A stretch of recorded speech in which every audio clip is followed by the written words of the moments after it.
Ito na mga flood control isinasabay ng Department of Transportation sa North-South Railway Project. Ang creek naman sa Old Antipolo papalawakin pa ng ahensya. May mga report dyan si Bombo Isa Cotoner.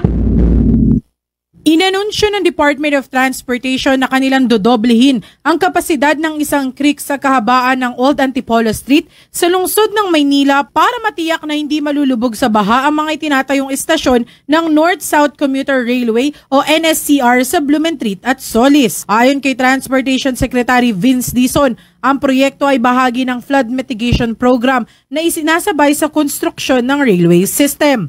Dagdag pa niya na hindi na sapat ang kasalukuyang lalim ng creek upang humawak ng tubig ulan, dahilan upang bahain ang lugar sa tuwing malakas ang ulan. Anya, hindi dapat kaligtaan ng flood control kahit na isinasagawa ang railway system. Palalakihin din ng mga box culverts sa ilalim ng Old Antipolo Street na magsisilbing daluyan ng tubig para hindi maipon sa mga kalsada at komunidad. Kaugnay pa nito, mahalagang bahagi ang flood control sa pagpapatuloy ng NSCR project na naantala ng 2 taon dahil sa mga issue sa right-of-way. Sa bagong plano, tiniyak ng ahensya na hindi na kailangang mag-demolish ng mga bahay at iba pang estruktura sa paligid, bagay na nagdulot noon ng pagkaantala sa proyekto. Target ng pamahalaan na matapos ang buong NSCR sa taong 2032. Kapag ganap ng operasyonal, makikinabang ang libo-libong pasahero dahil mapapabilis ang biyahe mula Maynila patungong Clark International Airport sa loob lamang ng 45 minuto mula sa kasalukuyang halos 3 oras na biyahe sa kalsada. Talagang kailangan, hindi natin pwedeng pabayaan yung flood control. Kaya kanina, napansin nyo, kami ni Yorme, tinignan namin kagad.